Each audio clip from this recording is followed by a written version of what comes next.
Et bonjour à tous, on se retrouve aujourd'hui pour les résultats de NXT du 2 décembre 2020. Et toi qui regardes cette vidéo, n'oublie pas de t'abonner, voilà, ça ne peut que m'aider.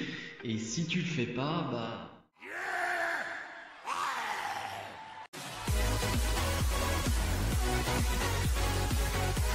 Et on débute avec un 2 contre 2 avec le champion nord-américain Leon Ruff avec Damian Priest contre El Legado del Fantasma composé de Santos Escobar et de Raúl Mendoza.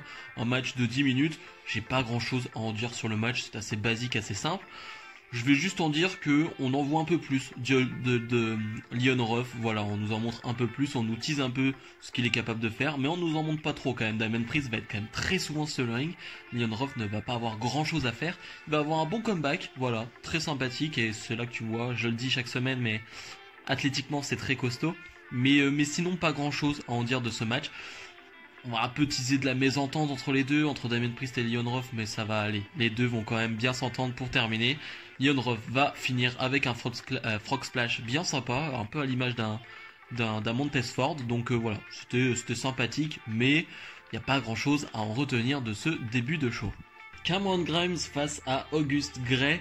3 minutes de combat, donc vraiment pas grand chose à en tirer, hein, c'est vraiment un squash. Cameron Grimes va l'emporter, mais il sort surtout le strap parce que on le sait, ce dimanche il affronte Dexter Lumis dans un strap match, donc cette sorte de grosse sangle, hein, les deux vont être attachés, et il va attacher son adversaire du soir, mais il va se retourner, mais en fait ce ne sera plus Auguste Grey qui est attaché, c'est plutôt Dexter Lumis. Encore les jeux d'esprit, hein, les jeux de Dexter Lumis, hein, c'est toujours très cool, toujours très amusant, et voilà, finalement il va prendre des coups de strap, notre ami Cameron Grimes. Je sais pas si c'est vraiment une bonne idée d'avoir un Cameron Grimes contre Dexter Lumis dans un strap match à Wargames, parce que ça va être sympa, mais je sais pas si ça mérite autant d'attention, autant de lumière, tout simplement. Je sais pas. Je sens que ça va pas être très bon, parce que les strap matchs c'est quand même très particulier. Il faut avoir une sorte de chorégraphie, il faut avoir quelque chose de prévu qui tienne la route, et que ce ne soit pas très très lent et très chiant, tout simplement. Ça peut devenir très chiant. Donc voilà, je sais pas. Je le sens pas trop en tout cas, ce strap match. On verra bien dimanche. Jake Atlas face à Tony Nese. Là aussi un match plutôt court, mais c'est surtout pour nous mettre en avant, pour nous mettre en valeur Jake Atlas. Jake Atlas qui va faire un bon combat dans la combativité. Même Tony Nese, hein, ça va être intéressant les 5 minutes de combat, parce que les deux vont se donner, hein, tu sens que voilà, on leur a donné 5 minutes, et puis les deux, bon, se donnent à fond. Jake Atlas va finalement l'emporter, il va faire une promo pour nous dire que, eh ben, il veut le titre Cruiserweight, et ça, je trouve ça intéressant, voilà. Je savais que il y avait des plans pour Jake Atlas, ça fait des semaines qu'on le voit, il perd des matchs, mais il est quand même toujours là, Jake Atlas. On sait qu'il est jeune, et je pense qu'il a un peu tapé dans l'œil de tout le monde, voilà, dans ce fameux tournoi où il a été excellent. Et là je me dis, bon, il peut aller chercher le titre de Escobar, je pense. Un Jake Atlas bien construit, alors peut-être pas pour tout de suite, mais je pense qu'un Jake Atlas bien construit en face peut aller chercher un Escobar qui est quand même bien établi. Pat McAfee va arriver avec son clan et va nous sortir encore une fois une superbe promo, avec tout d'abord un hommage rendu à Pat Patterson, très classe, voilà, juste un hommage, et voilà, je voulais juste en parler comme ça, parce que je ne connais pas vraiment l'histoire, je ne connais pas toute la carrière de Pat Patterson, mais je sais qu'il était méga apprécié, et voilà, il nous a quitté hier. Et voilà, je voulais juste en parler, et j'ai trouvé ça cool que même Pat McAfee, qui est censé être le plus gros heel de NXT, bah voilà, rendre un petit hommage à Pat Patterson, donc très très classe. Et voilà, une super promo de Pat McAfee, je vais pas rentrer dans les détails, je voulais surtout parler de ce match contre deux équipes immenses, j'ai presque envie de dire, qu'il y aura à Wargames, parce que je vais pas faire de prono pour Wargames, j'ai pas vraiment l'envie, disons que voilà, je vais peut-être arrêter les pronos pour un moment, mais voilà, j'ai trop hâte, j'ai vraiment trop hâte de ce match. Pat McAfee sait me donner de la hype, en fait, tout simplement. Il m'avait déjà donné de la hype face à Adam Cole, là il me la donne, et j'ai envie de voir ce que peut donner Pat McAfee dans ce type de match. J'ai envie de voir le deuxième match de Pat McAfee, clairement, et j'ai envie de voir Pete Dunne, tout simplement parce que Pete Dunne a une attitude exceptionnelle à chaque segment avec Pat McAfee. Il ne bouge pas, il ne bronche pas, il ne bouge pas d'un poil, c'est incroyable.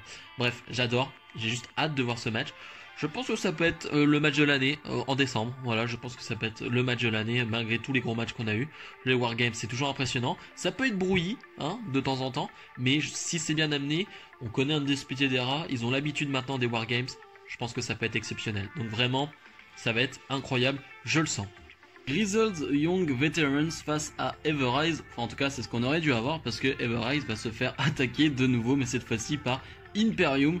Ça, c'est cool. Imperium qu'on n'avait pas vu depuis un moment. Ça, c'est cool de les revoir. Et Imperium va challenger les Grizzled Young Veterans pour un match maintenant.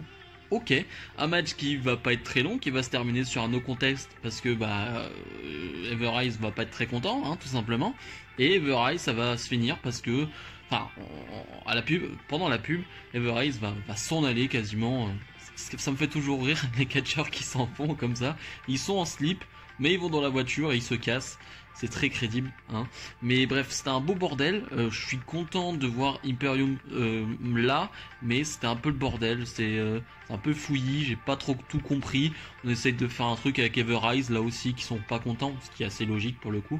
Mais ouais, j'ai pas été très fan de tout ce segment et surtout nous mettre un Imperium Everrise comme ça, j'aurais aimé un peu plus de building pour ce match qui est un match de NXT UK, hein, clairement. Et voilà, j'aurais aimé un peu plus de construction.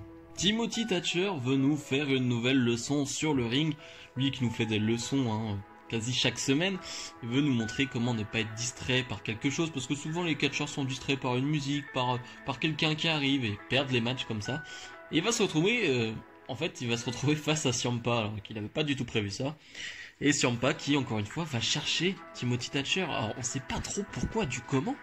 Enfin, Ciampa, il a aucune raison et Thatcher n'a aucun problème avec Ciampa. Il va encore lui dire mais qu'est-ce que tu me veux en fait. C'est presque du harcèlement à ce niveau-là parce que Ciampa vient chaque semaine emmerder tout simplement Timothy Thatcher et ça va en venir finalement aux mains tout simplement parce que Thatcher en a marre, va frapper Ciampa et va même le faire évanouir. Et on nous apprend qu'on aura Thatcher contre Ciampa à Wargames ce dimanche. Je trouve ça un peu tôt.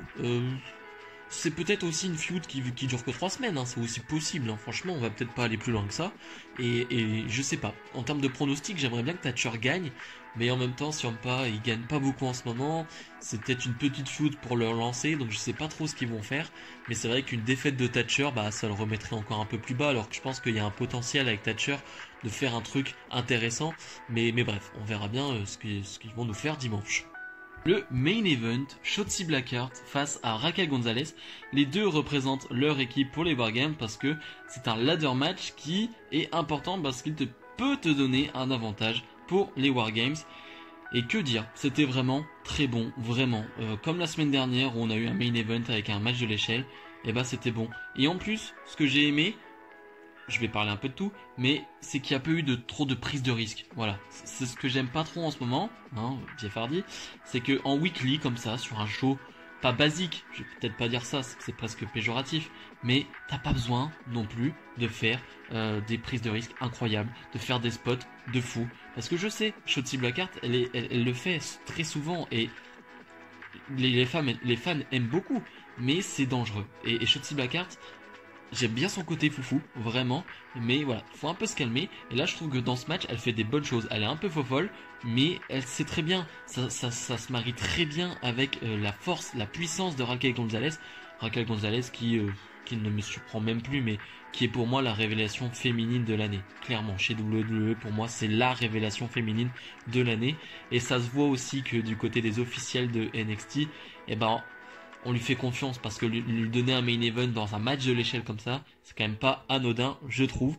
Donc bref, on a vraiment un bon match et on a une fin de match avec des interventions. Là, les membres des équipes, surtout les membres de l'équipe Heel veulent faire des interventions et on ne connaissait pas le dernier membre de l'équipe Face, même si on avait quand même un léger doute, hein, on savait qui ça allait être quand même, et c'est Yoshirai qui va intervenir pour venir aider Shotzi Blackheart, qui va faire son moonsault habituel dans le paquet, et Shotzi Blackheart va en profiter pour gagner ce match et donner un avantage à son équipe.